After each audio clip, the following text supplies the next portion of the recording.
snatching 150. That's 330 pounds out there for you mere mortals. It was Monday, Wednesday, Friday. There was a power day, a pull day, and then a classic day.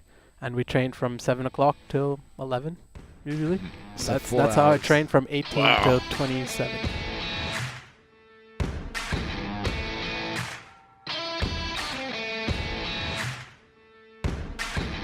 Welcome to Barbell Shrugged. I'm Anders Varner. Doug Larson.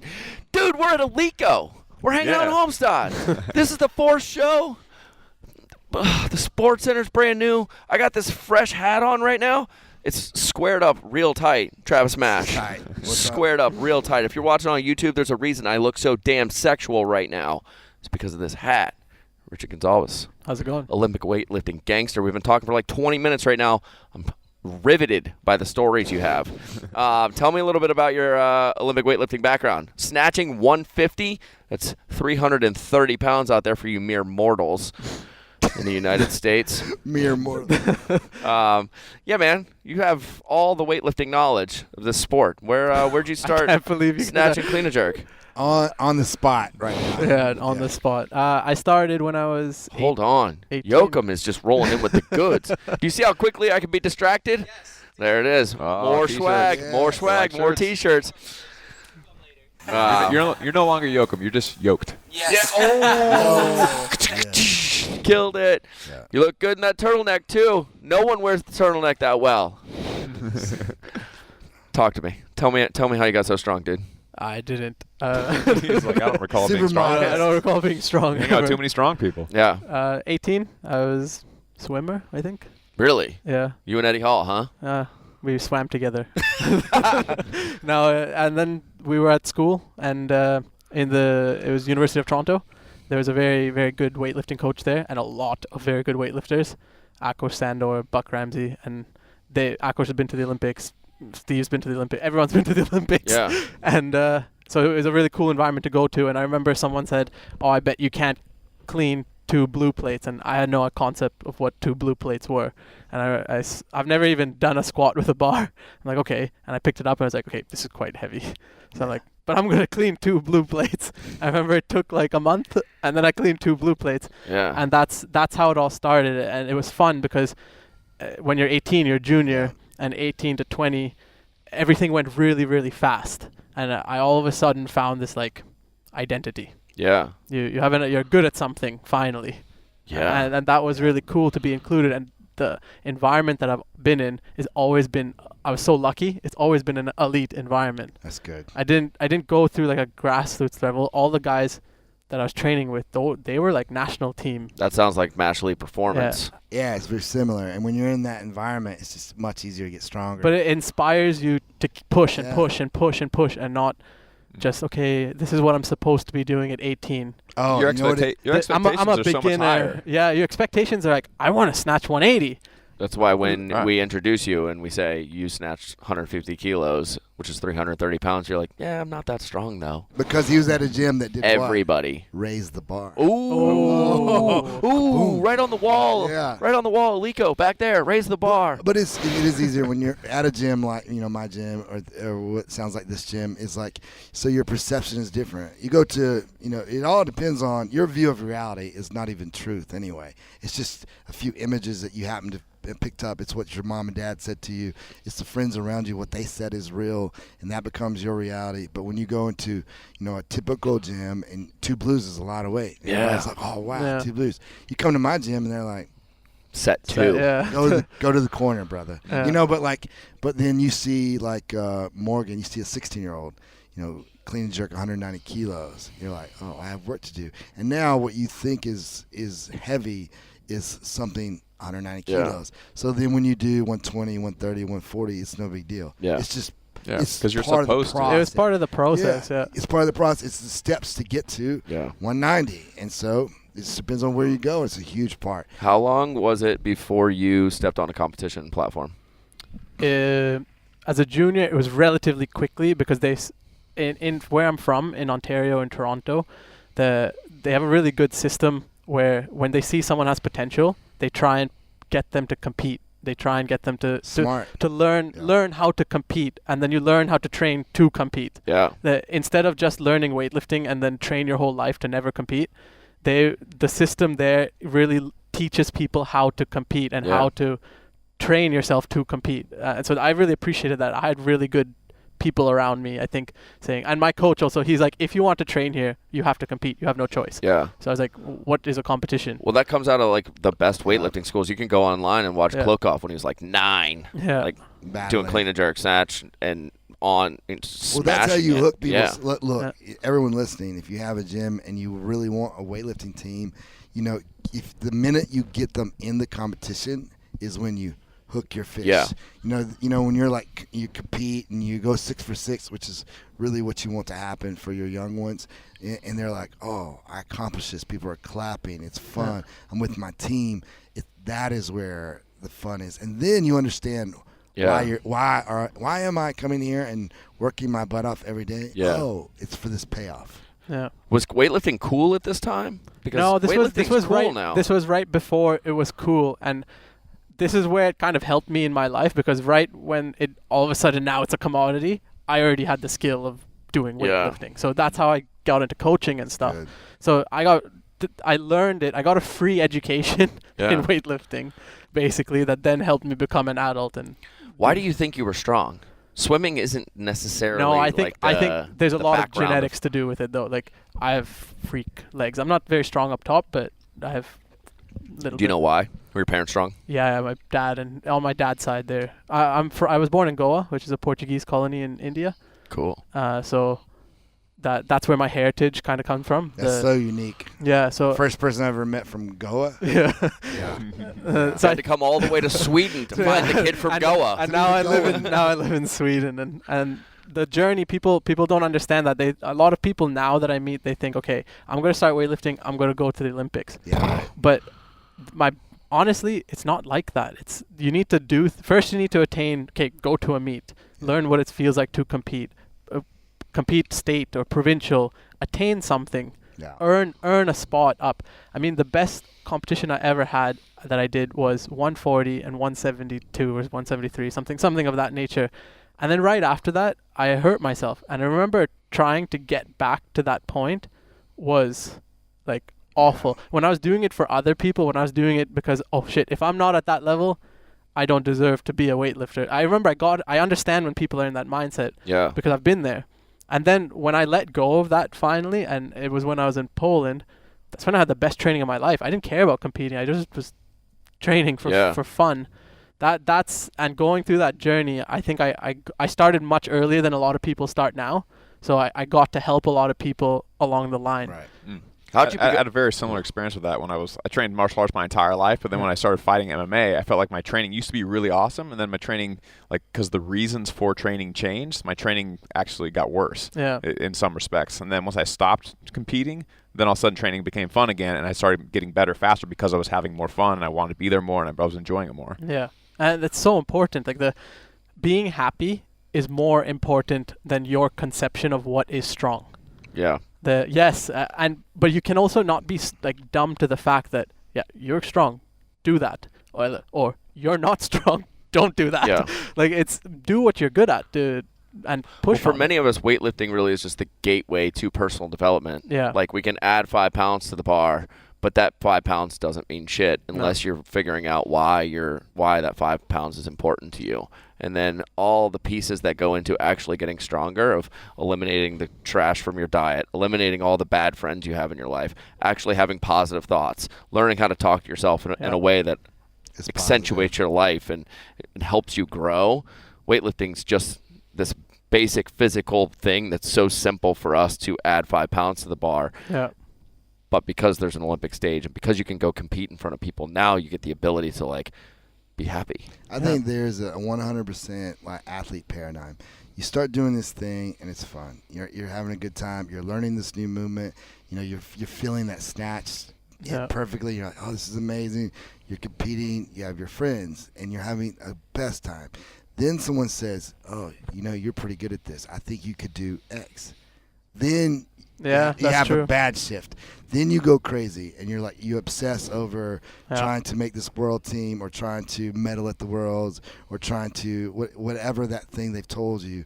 You lose your mind. And now training is like, you have one bad training session, and your life sucks. Yeah. Or you have a good day, and it's great, and you let that dictate your feelings in life, and then all of a sudden you start hating it.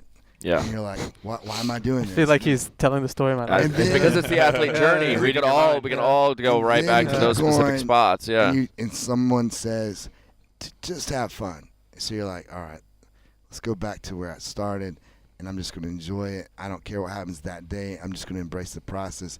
And now you fall back in love with it. And then if you can survive that middle part and you can get back to this part, that's where you really find out what kind of athlete you can be, and you can leave. Then at the end of all of that, you can leave the sport being like, I loved it.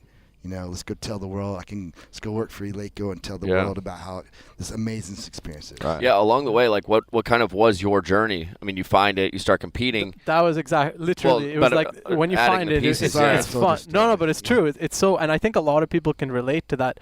But there's a part to it at the end that not a lot of people are brave enough to say it. That, okay, I need to let go of this image of proving myself on a world stage and just do it and be good at it and love it. And love it. A lot of people don't. They feel uncomfortable in that zone. Yeah. But what happened to me was I was good starting off right.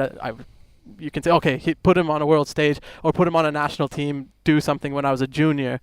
And I was doing well as a junior, but I wasn't really good at weightlifting. Honestly, I was quite shitty, like in terms of the technique. I just happened to be one of those people who get strong quite fast when you put a little bit of pressure on them. Okay. When did you realize that you had really strong legs specifically? Was that like? It was when I went from I squat a bar to then it went to 100 kilos to then my back squat went to 150 to 170 to 190 to 210 to 230. It just went like yeah. Without what time? What kind of time period was that? I would say it went from. Let's say I started off at 100 kilos because that was the first heavy back squat I remember doing. Yeah. Mm-hmm. Like, okay, I can't do 2 110. 1/4 is a good number. Yeah, so it went from 100. That was like, okay, that's nice. It's going to work some time to get to 120. But then instead of taking a year to get to 120, in a year I got to 200. And then the thing is to get from 200 to 220, it's the same amount of work as from 100 to 200. Yeah, And then to get from 220 to 225, it's so the higher the weights go, the less that genetic talent plays a role so much, and you have to really work at it. You can't just lean back and not get hurt and not get hurt, and recover right. So the higher you go, I realized that I can't just coast through. I started hitting those walls, and that was what was happening to me in the weightlifting. When I was getting around 90 snatch and 140 clean and jerk, my clean and jerk would always be better in relative regard. I started noticing that I couldn't just every week I come in and do 5 kilos more. Yeah. Right. And then I said, okay, now I need to work at this. And then I worked at it. And then you build this image. Okay, this guy is in his tiny town in this tiny environment. You snatch 110 or 120 and you're a good weightlifter. You've been on the scene for 2 years. Okay, now I need to start thinking about a national team. How do I make a national team? And I remember my first try at a national team, I bombed out and I missed making it. But then my second try, it was university in Kazan, Russia. I really tried to do it, and I remember this clean and jerk. It was the best clean and jerk of my whole entire life. It was 167. The best I'd done in training was 155. And I was just like, reach. Yeah, and I was like, fuck it, just put it on. Yeah.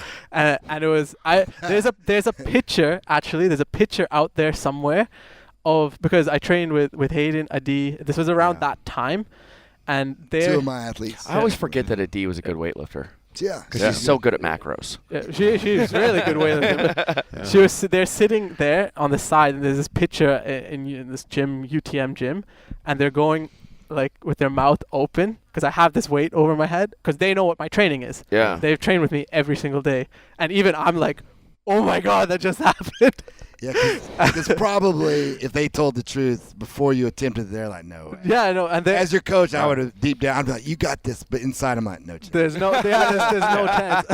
That's a huge jump. Like, wait, did you smash your openers and then feel really good and just throw on something that's 12 kilos more than your max? I was always better in competition than I was in training. Always. That was like, and then so that competition, the training leading up to it was I was so out to prove that I could do something, and that was around the time that I wanted to get to 300 kilo total. Right. I remember that I was in that range then. It was like, okay, I need to snatch 135 and clean jerk 165, or in and around there. Those were so you're at like an intermediate level at that point, and I was so focused. Very You should have played CrossFit. I know. You could have been a huge celebrity. Yeah, you would have been a stud. in Yeah. yeah. If you showed up to CrossFit in 2012, they'd have been like, "Oh my God, this guy's got a 300 kilo total." Yeah. And Oh, then you just do butterfly pull-ups. So Sorry. you hit this 167 yeah, and made this team, yeah. and then what? So then it went down. Then my training was like, oh my God, horrible training. I'm going to go to this big international event and I'm going to blow it. Because I remember my coach saying to me, "What the fuck, Richard? don't embarrass me." And I'm like, "You're right. I'm gonna go there to not embarrass you." But it ended up working. I remember going to Russia, and I remember taking in that trip. That was my Olympic Games. That was the best trip of my entire life. Sure, man. Like yeah. that, just meeting other people from the country. You're on this national team. You're representing your country. That I That's met Ian amazing. there, Ian Wilson, and honestly, I was so happy on that trip that I ended up doing really well. I went 6 for 6, and That makes a huge difference when you Is stand that on the the meet that platform. you said was like your favorite? It was that was the biggest meet Yeah. of my life, and it was my favorite meet. Yeah. It was like the pinnacle, and everyone was watching from home, and they're like, "I cannot believe you didn't bomb out," because there's a rule, right? I think it's a 20 kilo rule that you Yeah. can't you have to start on within 20 kilos of your total. Yeah. So I had no choice but to start at like 128, but I couldn't snatch 120 in training. So they're like, no chance. Yeah. So everyone was like, "Oh my God, he's gonna go there and he's gonna bomb out." Richard, Everyone thought you were going to bomb. It sounds like you thought you were going to I bomb. thought I was gonna bomb. So how do you go 6 for 6? You're like, is it 128, 129, 130? Like, honestly, it was just a reality, and the people there were so nice.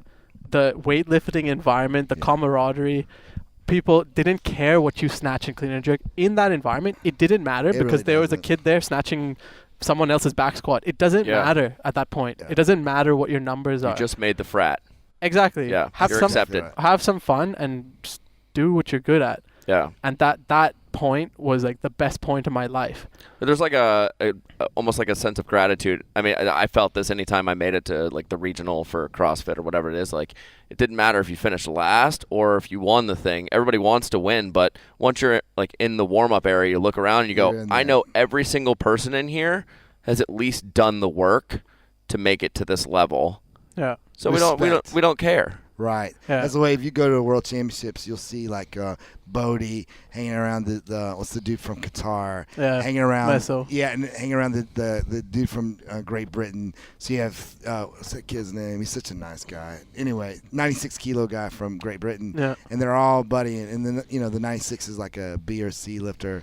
Bodie and Meso are both obviously And that's ancestors, and they don't care. That's the other thing, right? I felt this is when I got to say a huge shout out to Ian. yeah. Ian Wilson. I remember this. I thought, oh my God, I have no business being here. I snatch 130, 135.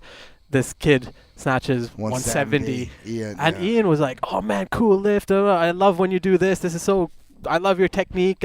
How do you want to train together? Like, that just put me over Yeah. the moon. Like Yeah. that, and that's who I'm talking to is not the like elite lifter. There's a lot of people who can go through this journey in different sports in a job. You don't have to be that superstar to enjoy what you're doing. Yeah. And I think that's really, really important. Great message. Well, the thing that we talk about all the time is just kind of the lifelong pursuit of strength. Yeah. And for everyone, that's a different piece. Yeah. Not everybody's designed to win gold medals at the Olympics, Yeah. but everyone is designed to find out what strong feels like. and what their and it body changes is your life. capable Yeah, of. so many Yeah. people, they say, okay, it's dangerous doing weightlifting. They see one guy break his elbow or something. Yeah. And like, it's more dangerous to not be strong. So Brett Contreras, that quote of his, that's you the think- best if you thing I've ever think heard in my life. lifting weights is dangerous, you should try, or you should see how dangerous being weak is, something like that. That's, Yeah. man, that's awesome. Yeah. I often laugh about when they say that, like weightlifting is dangerous. However, they'll let their 7-year-old go out and put full pads on and play American football and crash into each other. Yeah. Right. I'm like, what? You Yeah. know, like that is, but that's not. Yeah. You know, it's like it's all relative. If you look at the percentage of injuries over like 100 contact hours, it's super low. Yeah. It's lower than soccer. I'm pretty sure it might be relatively one of the lowest. It's risk lower of than injury. badminton too. Yeah, I than remember- badminton. Yeah. Dude, pickup basketball is like the dumbest sport in the world. Yeah, everybody. You're gonna Twist your tear. ankle. Yeah. Sprained ankles. Yeah.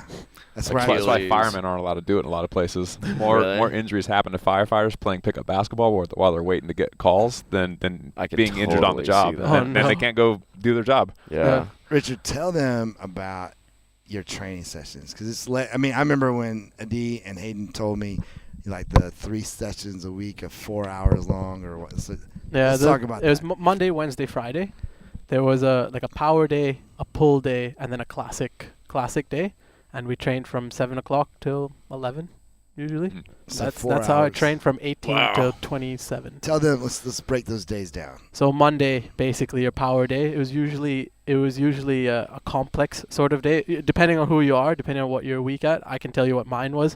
It was always front squat and fucking jerk. Yeah. And so Wait, that- like as a complex? as a complex. So it was Yeah. a front squat and a jerk. Yeah. And Try then, and kill your legs and Yeah, throw it over your basically. head. Yeah. and depending on where you were in your training cycle, the volume would go up or down, and it would get more specific. Maybe just a jerk, depending on how close you were to a competition. And then your next exercise would be something of a clean complex or a snatch complex, followed by say a drop snatch, followed by a very heavy squat in terms of a heavy 8, So a heavy back 5, squat, or a heavy front 3. Squat. Yeah, exactly. So you have both your front squat and your back squat in the same session. So rep maxes. So more of like an 8 RM. Exactly. Yeah. So, and that's how we everything that we did was not off of like percentages. It was off of like an 8, your best 8 that you can do on that day. Right. And yeah. then what we changed depending on where you were to competition is the repetitions. Yeah, instead of 8s, it might be 3s Exactly, or 1s and or that- whatever. I think there's also in the programming for Olympic weightlifting, not many people think about the volume and the hypertrophy piece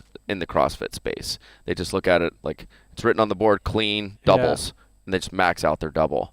But the assistance work that goes into that, like that's the sports side, but very few people are, because in CrossFit everybody just goes from clean to conditioning, Yeah. but they never put in the assistance work or the hypertrophy work or those like brutal 8 But RMs. people take that for granted, and this is something I learned when I couldn't rely on my legs anymore. When I needed more tools in the Technique, toolbox, I realized the bigger your base is, the higher you're going to go. It was Yeah. like literally that simple. 100%. It was literally that simple. If your base is not big enough to support that, sure, maybe you are super genetically gifted or whatever, but you're going to get hurt. Yep. It's going to happen at some point. That's like a reality. And I think that base really prepares you to do phenomenal things. That base of strength. you're That saying. base of strength, Agreed. putting those 8s in, putting those 5s in, and like trying, not Adding just Yeah. some muscle and adding getting some muscle, stronger. getting stronger, putting the. It's really important. It's much more important in my head than just doing max reps all the time. 100%. So So once you have that base, then where do you put your focus? Then once you build that base, then we start building Technique. the mind, Yeah. and you build your head on doing the same thing over. So if you do something at 50 kilos, it's the same at 120, it's the same at 150. That's what we really, really focused on. And if that technique changes from 50 to 150, that's then where we focus on changing it. So it becomes much more specific to using your strength in that next phase. why was that day one considered power day? I was waiting for you to say power snatch, power clean. Yeah, Is it power development? What do you say? Yeah, power development, but a power snatch to us is different than how most people categorize power snatch. So how I would describe it is it was more the feeling, the rhythm. So you can land under 90 degrees and it's still a power snatch. It's like if Right. someone throws you a baseball and you catch the baseball and you stop and you're stopping all that energy. That's what we considered a power snatch. And we try and catch it as high as possible. Right, okay. But if someone throws you a baseball and you hold your hand and you use your arm to slow it down, that's what we considered a full snatch. And oftentimes people catch their power snatches too high.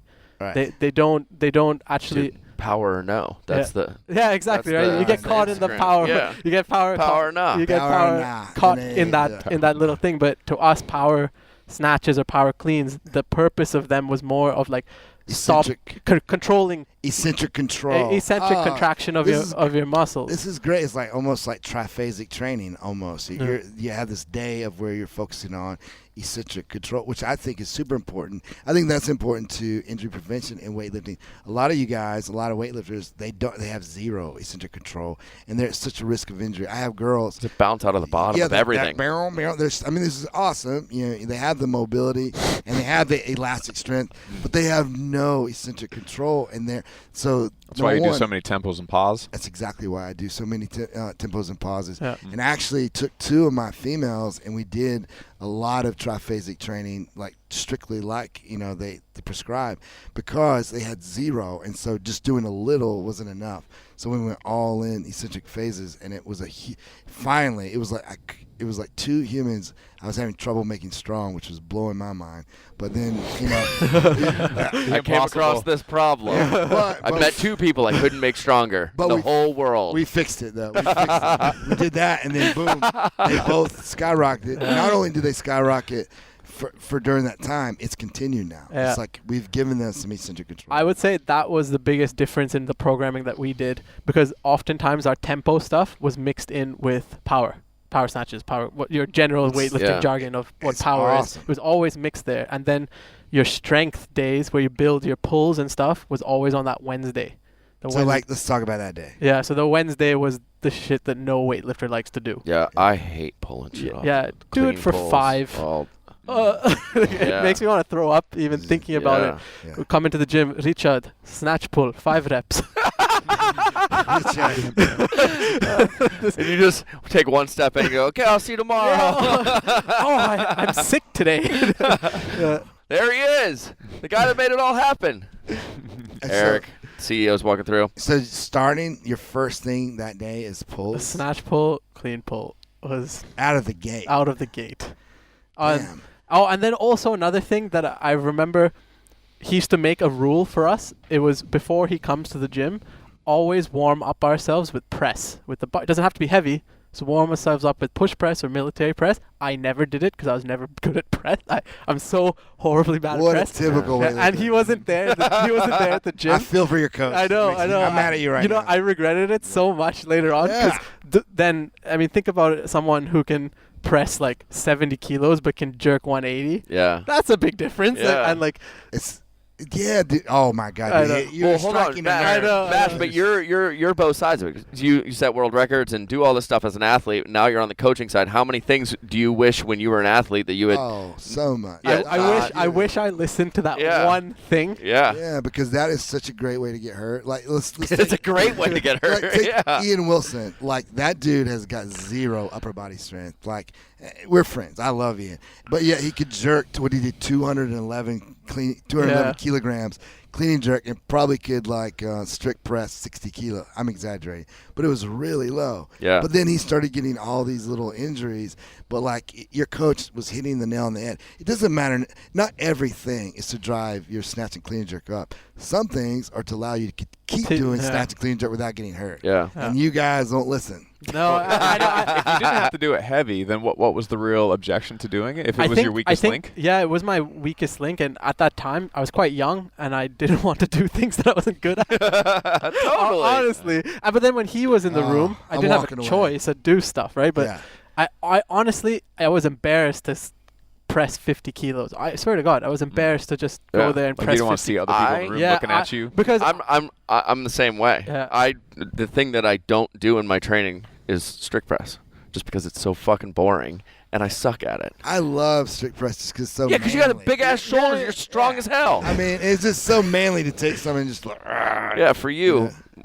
That's mine's like it's not like I have different noises. Morgan into doing it.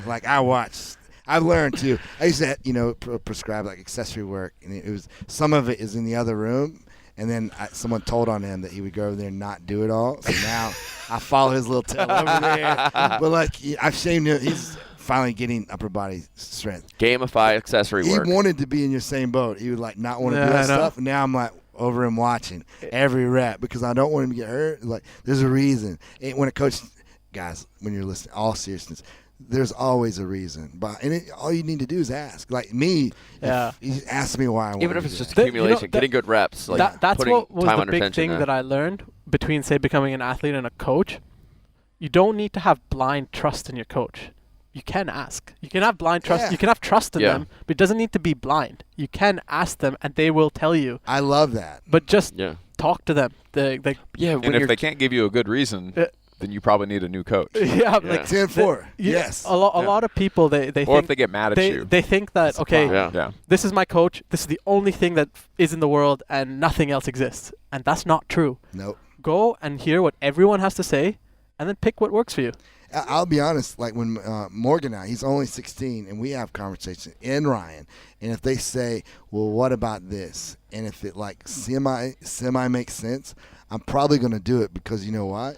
He thinks it's going to work. So guess what's going to happen? It's going to work. Yeah. So like we have that connection already, you know, Yeah. but I've already been training in 5 years. So like, you know, I trust him. If he says, I really want to get my squats, make me more confident. This is a conversation we really had.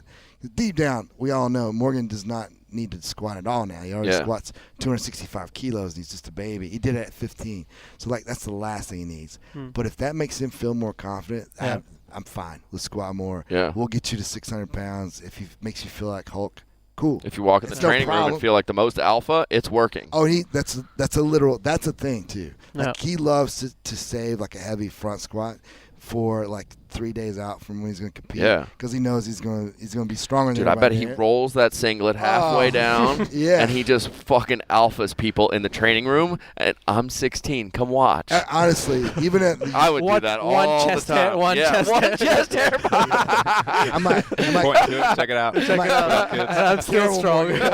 don't let the bar roll down and take that away.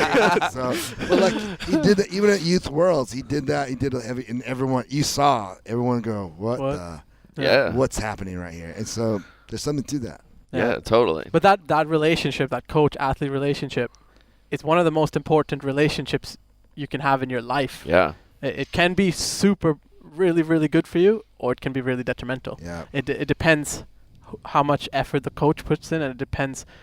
As an athlete, in my opinion, you don't have so much onus on you because the coach should know better and the coach should help steer you. But also, athletes should do a little bit of research and go and say, okay, they shouldn't be blind to everything. No. They should ask questions. They should have some knowledge. And I hope my athletes go on to coach too. Exactly. So I'm preparing them, like especially like Morgan and Ryan, who've already let me know that that's their intention. So I'm already starting to teach them. You know, like I know that Ryan, who'll be going on to college next year, is exercise science is kind of what he wants to major in. So I'm already starting to teach him. So when he asks, "What about this?" I'm like, "Here's why." And so I have no problem with that. I enjoy. I want to teach them my craft that I spent my whole life on.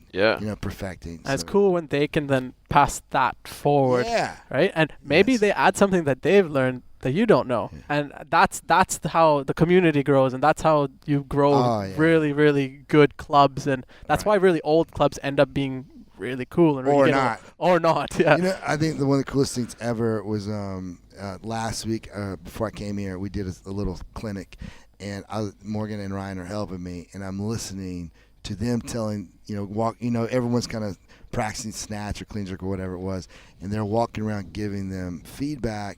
And it's feedback that I've given them, and to see them pass it on to these other people.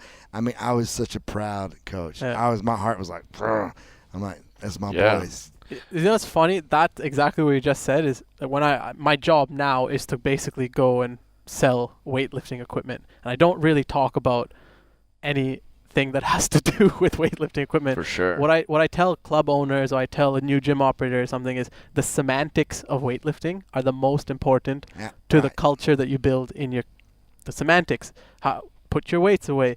The semantics of loading your bar. The semantics of those things build the foundation of who your members are going to be, who they're going to, and that comes from a weightlifting club. It's like when John Wooden, no matter where you're at in the program, he used to teach people how to put their socks on. You got to put your socks on the right way. That was like the day one of basketball practice at UCLA. Really? Yeah. So you'd have like Bill Walton there, like all these like Putting their socks future on Hall of right. Famers, and every year they'd start the program by learning how to put your socks on properly. Agreed. But from what you're saying, letting them know the culture of weightlifting and why people weightlift and what's important, then you say that's why you buy the best bar in the world, because this is way more than just lifting weights. Yeah. It's a lifestyle. It's something that will be with you forever.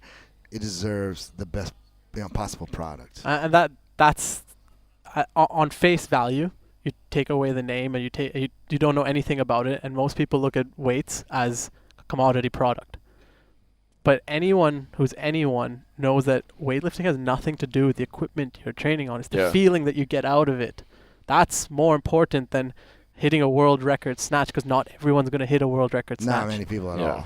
And so on a bigger level, what it is personally to you, how it feels to you, the feeling the equipment you're lifting on gives back to you, in my head, is the most important. The feeling have you ever been to a gym that has the worst feel? It could be super strong people in there, but it's just the worst feeling. You go in there, you don't feel welcome. Gym culture is one of the most important things, and as soon as you walk in, you're like, these are my people. I found them. Or I need to get the fuck out of this place. No shit. Like this place sucks. My soul is leaving my body right now. That's the worst place to be in a bad environment. It's like the worst place to be in. Yeah. I feel so lucky that I know about that, because I can go anywhere in the world, and all I have to do is go find the right gym, and I know that I can make friends. I have no problem. You just described my job. Yeah. That's literally my job. My wife, we just moved from the West Coast to the East Coast, and she was like, well, are you like worried about meeting people? And I was like, no. Why would I be worried about meeting people? I just need to go to a gym, and I know exactly where my friends are. I just don't know who they are yet, but I know exactly what they look like. And where they are. I know what they talk about. I know what they eat. I know how they sleep. Like, they're all there, and they like fucking aggressive rap music. Like, let's get out. Like, I don't care how old they are. They put the fucking Eminem Pandora on, and they get to work. I know who they are. Right. And that's just, like, gym culture super important. Yeah. Right. And like, creating that structure, like you're talking about, how do you put the weights away? How do you load a barbell? That stuff, that's the part that you learn that nobody really ever teaches. No, and that's important stuff. That is really, really important stuff. That's the things that people take for granted, that just because they don't know it, they think that, it doesn't exist. But it exists. Yeah. Do you actually teach that to club owners? Oh, yeah. That's how I am the worst salesman in the world. Yeah, I want to know what your flow is. Yeah, what is your flow? Let's say you go in a gym, you go to my gym. What is your deal? I usually talk to them about exactly what we're talking about. I come from weightlifting. Yeah. But at the end of the day, who am I? I'm some young kid. I'm not old enough to be the job that I'm in, anything like that. So I usually just go and I talk to them about weightlifting, and I try and tell them a little bit about where I've been in my life. And I have started my own gym. Yeah. And what was really important in that gym was who was there. And then after that, the gym just like grew itself. It became, and we only focused on weightlifting and powerlifting. That's all we did. And at the time, this was right when CrossFit was getting bigger. So there was the Reebok CrossFits and stuff opening up. Right. And everyone said I was crazy. Said, no, you must have CrossFit in there. And I was like, yeah, but I don't know how to do CrossFit. Like this, I don't know how to teach that. I know how to teach this. And I don't want to teach it. Yeah. I want to teach this. I'm good at it. And then what ended up happening was people started to notice that they were getting better when they come see us, and they were feeling more involved in this community. Our community of 30 plus females was the best thing in the world, because they say, we can't do this. Yeah, sure you can. And then they teach each other that they can do it. And that was the best thing that started. That's the best advice when people ask me, like, can I open a CrossFit gym or should I open a gym? I'm like, I don't know, but if you do, there's some things you should think about, like, who are you? Yeah. What do you like to coach, and how do you make it fun?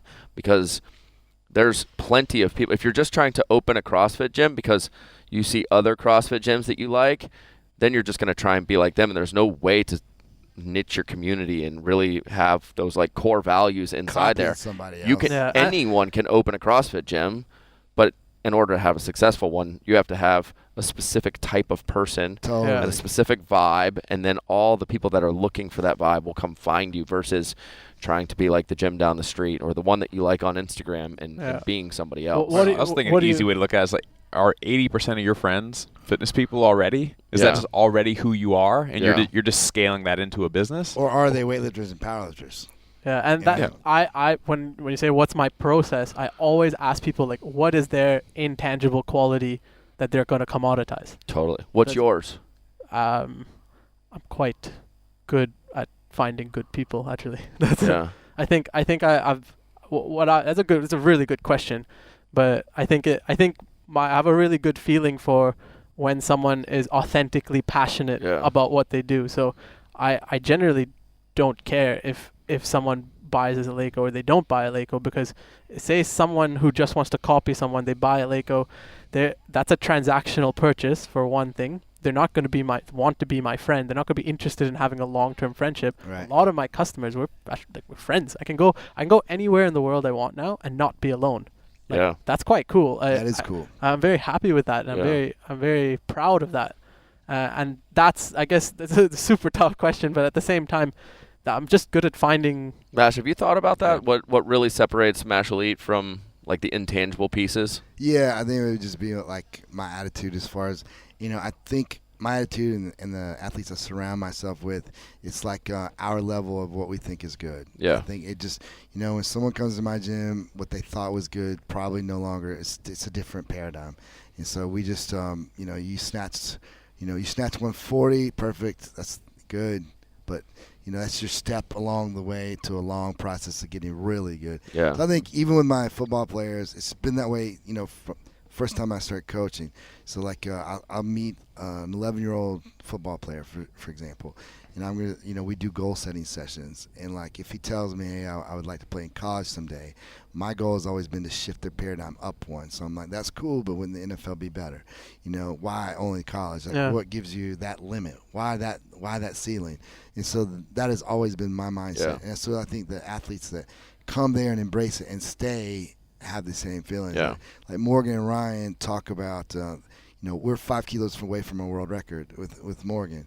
And so we're talking about world records and medaling on the world level. We're not, nationals is part of the process. We're winning that. Yeah. So, you're not going to beat my boys there. And Yeah. so that would be it. Is like, our level of what we think. I think, man, There's don't you think reality is just, like I said earlier, it's just, what is reality? And why is your reality what you think it is? Yeah. Because your mom and dad told you, because your friends told you, because maybe you first went to a gym that was their ceiling. Yeah. It's just lies. What is Yeah. normal and what is like? A lot of people they like to just do things because people tell them to do it. Yeah. They don't understand Yeah. what they're doing. And we talked about this earlier before we were on here. When you meet a lot of people, all really good people are the same, and all really shady people are the same. I love that. He's so right. It's Yeah. so simple. Yeah. Totally. You don't have to go and find the nice things, and you don't have to do that. And that's one thing that weightlifting, it's like you said, it very easily, you can go and find a group of people that will meet a criteria that you can fit with Yeah. right away. And then identifying what your intangible qualities are, that I think is a really, really important step if you Yeah. want to, be a good weightlifting Yeah. coach and believe in yourself and say, okay, what I'm doing has value in the world. Yeah. Yes. Do you still own your gym in Toronto? No, so what I did was I got this opportunity basically after that competition. Do you know that there's other places in the world that aren't freezing cold? You live in Toronto, Toronto and Sweden. You could go to like San Diego and do it all. I'll go back to Portugal. there was the option: should I do this internship for the Leico in Chicago, or should I do the internship in Sweden? I remember this. I remember my boss is like, Andres, he's like, okay, do you want to go to Chicago? I was like, aren't you a Swedish company? And he's like, yeah. I was like, Sweden it is. Yeah. Sweden's way cooler than Chicago, Yeah. where we are Equally right cold. now. Yeah, Both equally But are- cold. equally cold, yeah. Yeah. Both are brutal. But so you started this gym after. Yeah, so after this competition in Russia, I started this gym because I was done school now. I needed to make some money, and so I was Right. like, I want to train and make money. So I rented a like little. everybody. It sounds It's Yeah. the typical. I'm gonna make thing. all the money. I was Oh, wait. making. I got a little bit of Make money shit, from yeah. the. You weren't aware of provincial the organization. intangibles at that point. No. Yeah. But I actually knew I was a good coach. Yeah. I knew I was good at communicating to people, and they liked how I coached, and Right. they got better. You're a good coach when you're a good I coach. already know that you'd be a good coach. Like if Thank I you. were younger than you, or I would want you to coach me. I Uh, already like your philosophy and the way you talk, and Yeah, and that's important. Yeah. Communication is more important than if what you say is right or wrong. That comes later on. 100%. But like, for two different athletes to get them to do the same thing, you need 1,000 words. You can say jump up to this person and jump down to this person to achieve the same. Stand Outcome. up fast through the middle. Yeah, A- exactly. And as a good coach, learning those semantics or learning those intangibles you need to change a little bit depending on who you're Who it coaching. is. It's that process after Kazan taught me that. It taught me how to be a good coach and really coach people more. But then I was trying to balance both. I was trying to Train in the and- daytime I was trying to train people, and then in the nighttime I was trying to be an athlete. That's And so that hard. that didn't go so well actually. That actually is when it took a little. We all know about that. Yeah. It's common. Yeah. Yeah. Yeah. Ultimately, in the beginning, when you start coaching someone, like the technicalities of the lifts and the Yeah. training and the results, like they're not that important for the first couple of weeks or months. Yeah. Like they want to know, like, do I like this person? Does this person like me? Am I accepted? Am I having fun? And if all these things are falling into place, then they'll stick around. Yeah. And then if they stick around, then they have the Then- opportunity to have good results. But if they leave, then you're sunk. Yeah. And it's so weird, but in that time I remember when I was a competitive athlete, I thought that like, okay, 130, 135, 140, these are numbers that are strong and are good, and I want to do them and I want to keep going. And I remember my technique was nowhere near as good as what it is now. It's so awkward. When I competed in weightlifting, Yeah. I wasn't as good as when I stopped competing in weightlifting. But it's almost when I let go of that and just, Embrace You gotta the find a process. different- yeah. embrace the process and Yeah. Yeah. and lift it to enjoy it and lift it to become better at lifting and not lift to make a team. Yeah. Those two were two separate things. I was most happy and I did my best in weightlifting after I stopped competing at weightlifting. It sounds so weird, but It's not weird at all. I think that I'm like right in that place. Like in the CrossFit side of things, yeah, my times might not be. Maybe I'm 10% slower. yeah, But I enjoy going and doing 1.5 CrossFit classes a week. yeah, Or my lifts are still 95% of what they always were, but they don't break me. but that's exactly it. I was telling you, like, he's like, how much do you snatch now? Around 120, 25, 30 sometimes. That's still really good. That's not my point. Like, those Yeah. were 95% of what I was doing at a heavier body weight. Yeah. And if you really, I think the difference between 100% of your best and 95% of your best is literally just being super fucking pissed off and Yeah. filled with anger and rage and testosterone when you approach a barbell. And now you're like, And dude, I love this. Eminem's playing in the Yeah, back. like this this is so much fun. I'm so happy that I get to snatch and clean and jerk yeah. versus like being angry and I have to make this team and all this external pressure that doesn't really mean anything in the long run. Yeah. Now back to my selfish question of like the gym. Like, how did it go? So it went really well. It went this is a great it went story. super Yeah. super well. So I got what I did was I got all my buddies. So I was doing well in the business side, but then I'm like, okay, there's this mentally handicapped team of powerlifters that I used to help when I was in school, and they're awesome. Yeah. And them in the gym just hypes everyone up. Sweet. When they come in and they just start pounding weights away, and they're just so happy. Make and anyone happy. I know they're so emotional. I love it. They're like, Yeah, you know, and so yeah, we got yeah. them. We got them in. We gave them a place to train for free, and they didn't have to train at the university anymore, and they were super happy. Then the best thing I got to do was I got to pay my coach to be a coach at my gym. Yeah. That was the best thing. That was the best thing I ever did with my gym. He was an important person to me, and he never got paid. I got my weightlifting education for free. So Yeah. I felt like I wanted to do something to give back to him. And the name of the gym was Siberia Weightlifting. That Siberia was the name of his weightlifting club. It's not my name. And I asked him for permission to use it. And he said, yeah, please use it. So you brought the coach from the university Yeah. to you, and Yeah. now you're paying him. Yeah. So he was doing that 3 days a week for 4 hours Yeah. for free. Before, yeah. Yeah, I wouldn't do that. But yeah, it's good. No, exactly. You can't hire Mash.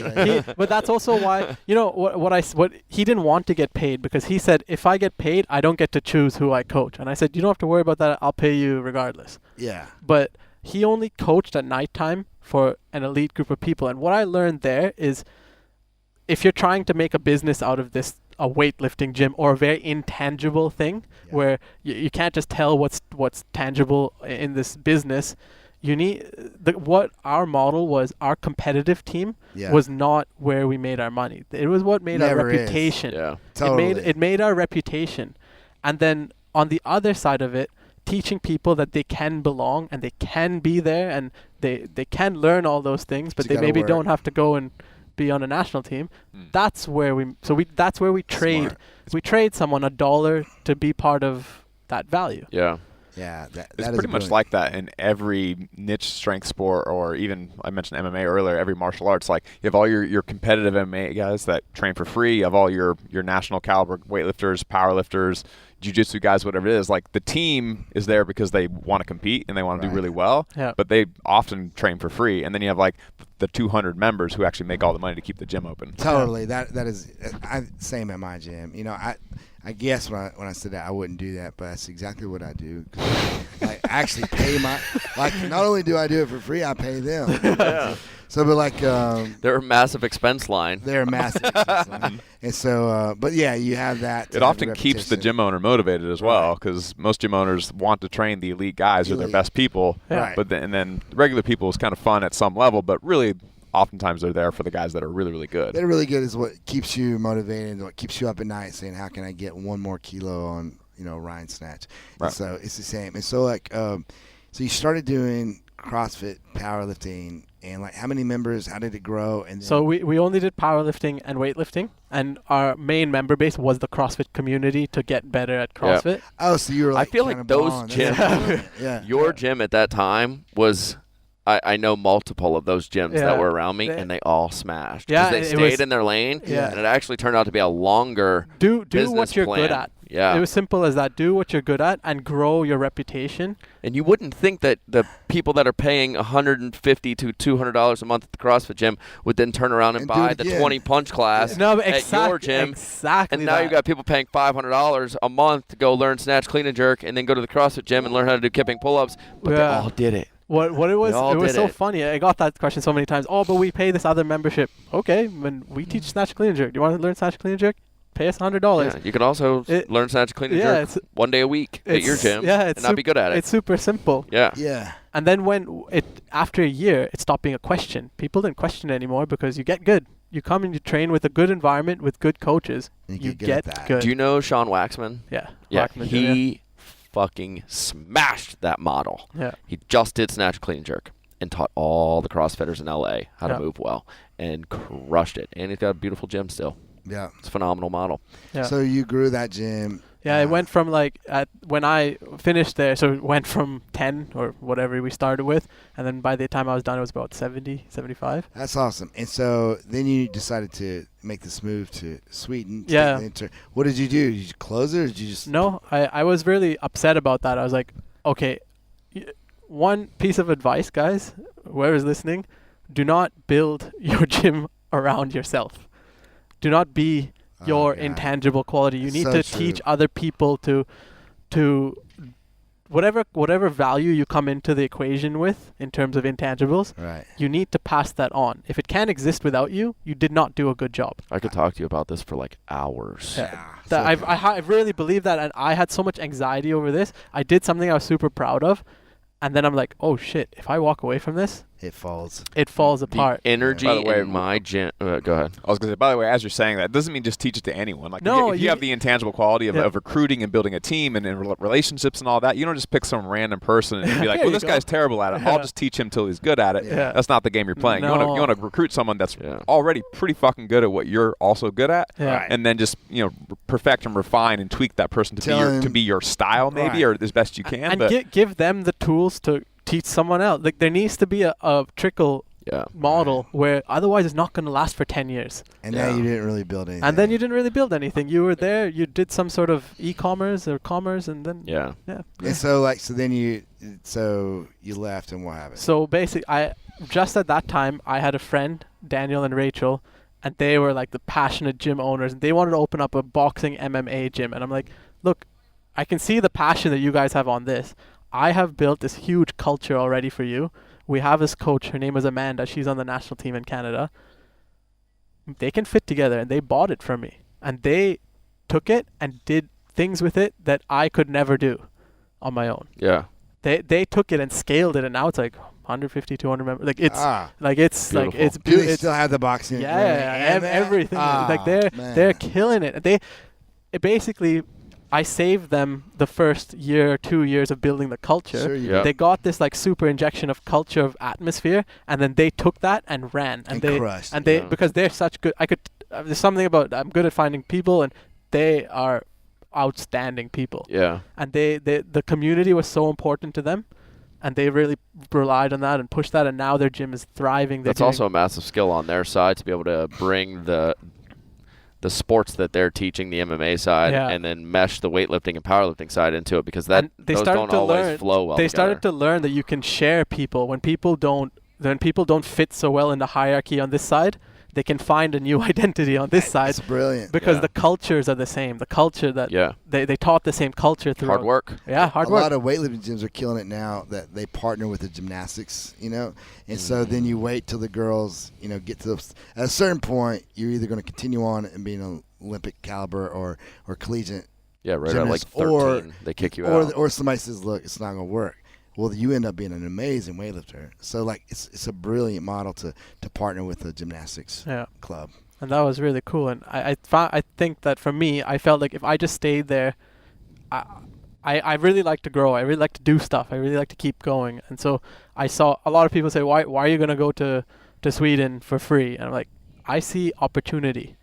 It puts me in a spot where I can maybe do something. Yeah. But if I don't do it, I don't have the opportunity. And okay, you trade that for money.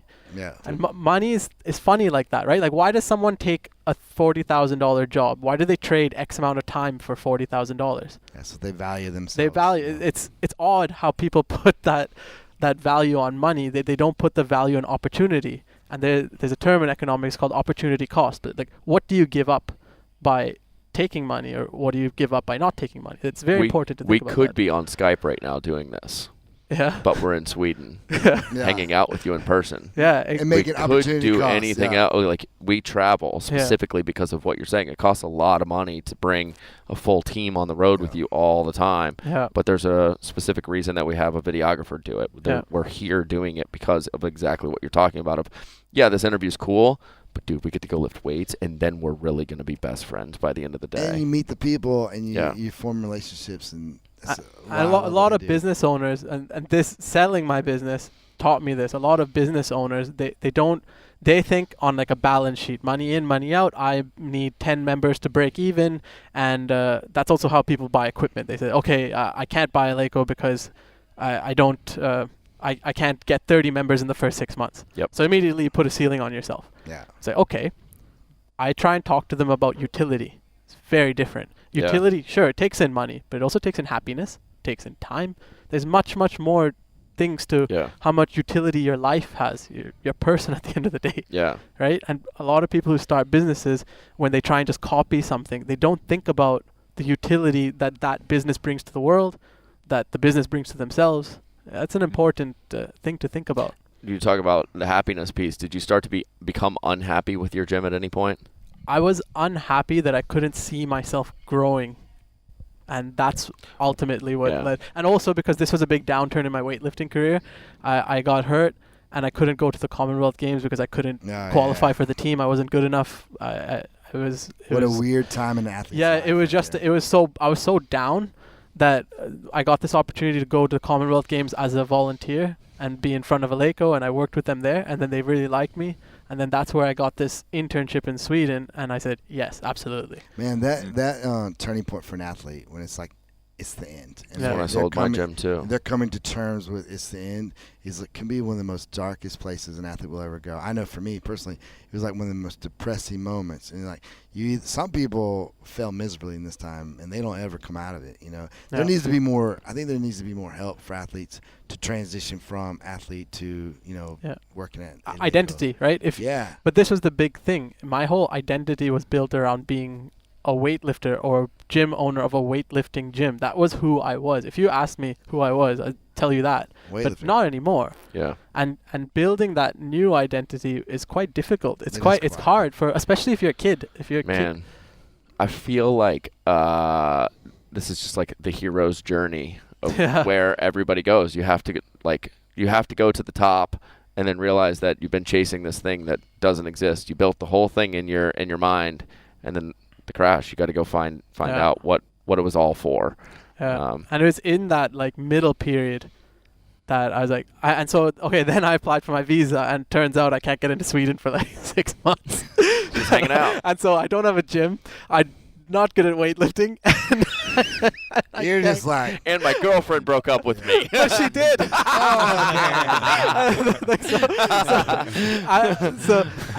All of these things happened. And like, actually, what happened? She didn't break up with me. She actually went to Poland at this time, and started dating a real weightlifter. I know. And I was like, fuck it. So I went to Poland because I knew I was gonna have to go to Sweden.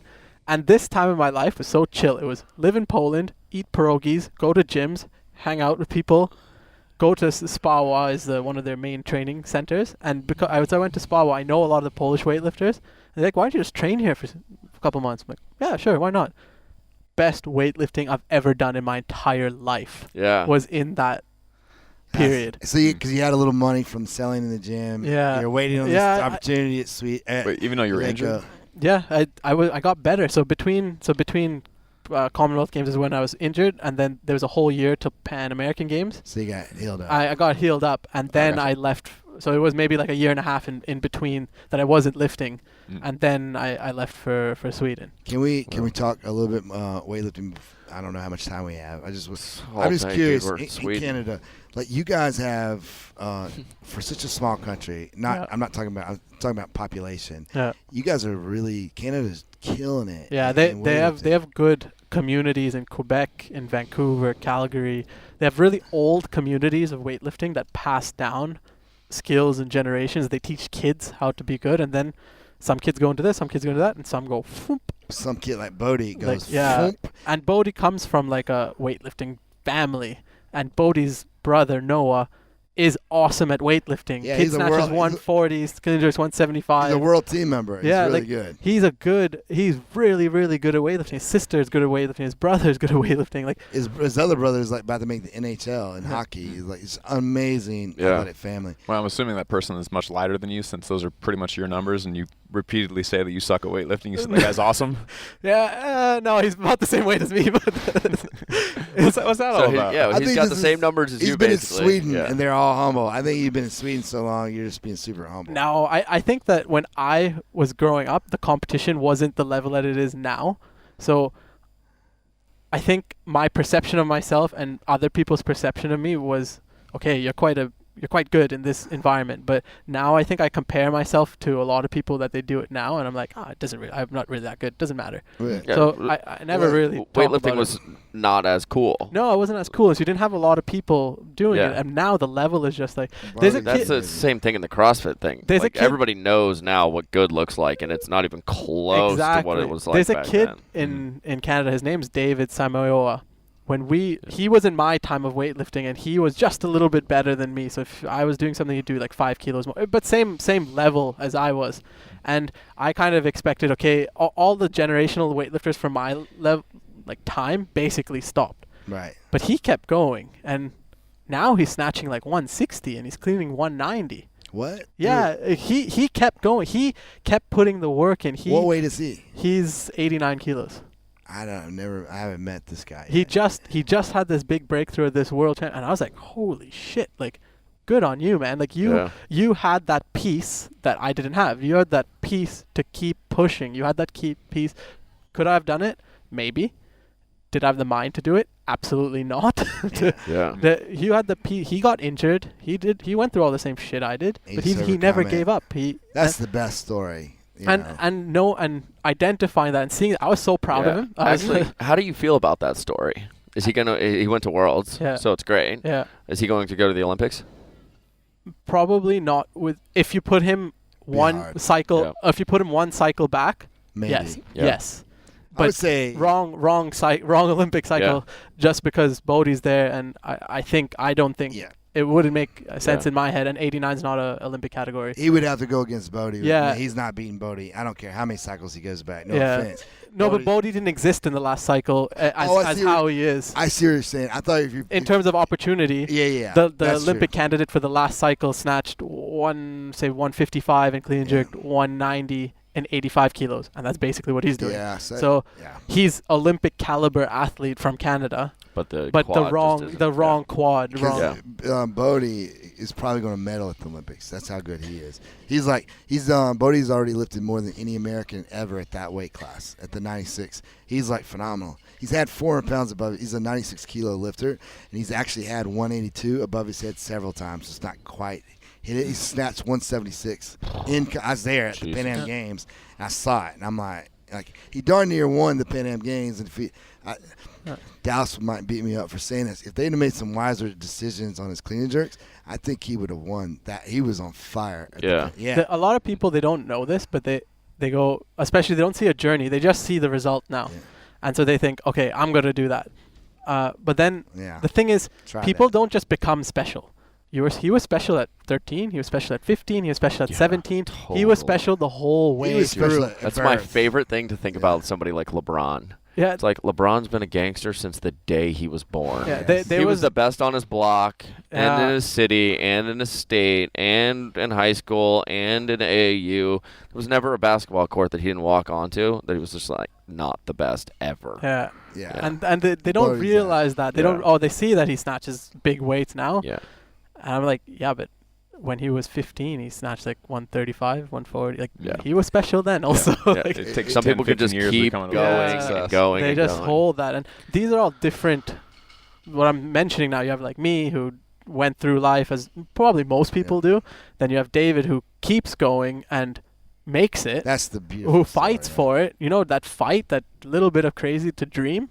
I respect that very highly. And then you have the Bodie who's like, okay, that's a special guy. He's special. And he was special at 12, and that's the.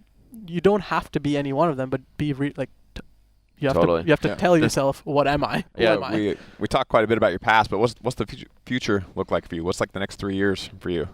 I think I'd like to stay in Sweden.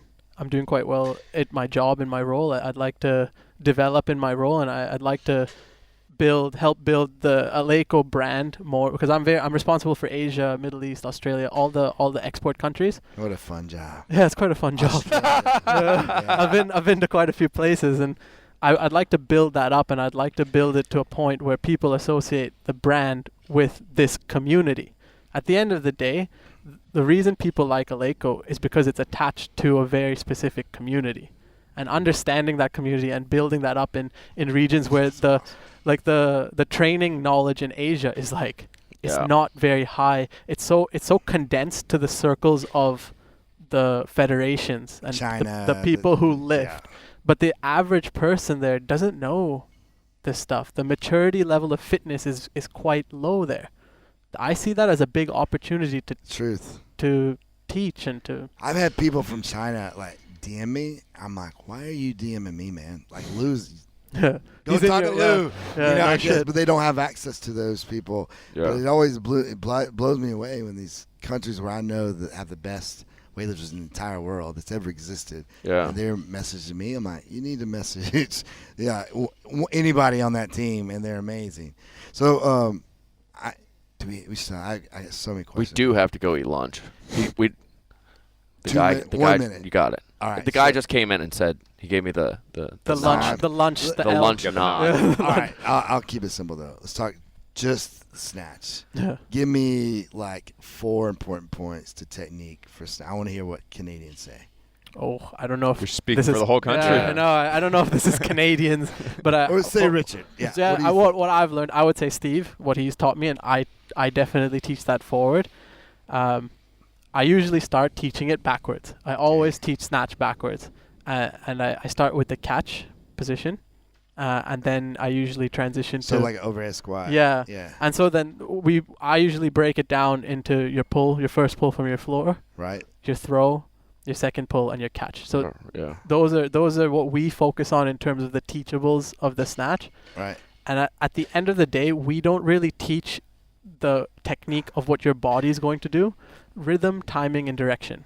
Those are what we teach. Sounds like one of my mentors, Don McCauley. That's he always talked about rhythm. Yeah. Let me ask you just one off the floor. Wait, hold on. Before we Yeah. go diving into a new question, can you expand on that? Those 3 Yeah. points? Yeah. So Yeah. most people will say, okay, keep your butt down, keep your head up, keep your knees back, keep whatever. And for the most part, yeah, for the average person, there are overarching physical rules.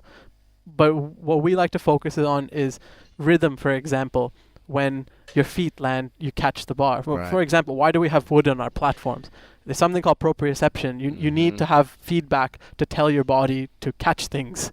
There's a stable base. There's a under stable you. base, and then direction. Where's your body moving in relation to the bar? A lot of people like to keep moving up as they're pulling the bar up, and that's not correct. Exactly. And so you go down. Down. And so when you go down is important. So we teach timing at the last phase of it, rhythm, timing, and direction. Let's hear about timing. Like, what would you say? So the Top of timing is why I always time the feet with the catch. Right. So to say, and then you can also go into timing of the throw. You can go into the timing of the pull. But an easy one to start with is: are you catching the bar in the right spot at the right time? Are you Right. catching it and then putting it back into the right spot? Those are all things that can take away kilos from you. When are you catching the bar? When are you throwing the bar? I think I look at the snatch more abstractly than just a bunch of technical cues. Shrug up or Yeah. shrug down? Yeah, shrug up. Shrug up. He's talking about up. I would say shrug up to throw the bar and shrug down to throw your body under the bar. Sweet. Doing both. Doing both. Dude, yeah. We have to go eat lunch. Sorry. Just because Joachim just came and yelled at us. Where can people find you? Adeleko in Sweden. my first name dot my last name adeleko.com. Say There it. it is. How do you spell your name? Yeah. Richard, like Dot. everyone spells it. Yeah. Dot Gonsalves Gonsalves Beautiful. at aleko.com. Right on. You don't do the instas. Can Can they watch your Snatch and Clean and Jerk on social media? Yeah, do you want to see one? Oh yeah, we'll check it out here in a bit. Coach Travis Mash. Thanks. Mashelite.com or find me on Instagram at Mashelite Performance. Right on. Douglas E. Larson, where can they find you? There you go. Find me on Instagram at Douglas E. Larson. I'm Anders Varner, at Anders Varner. We're the Shrug Collective, at Shrug Collective. OneTonChallenge.com. Snatch, clean, jerk, squat, dead, bench. 2,000 pounds for you men, 1,200 for you ladies. Testing the lifelong pursuit of strength. Get over to OneTonChallenge.com. Download our brand new ebook, Making Strong People Stronger. We'll see you next Wednesday. Black.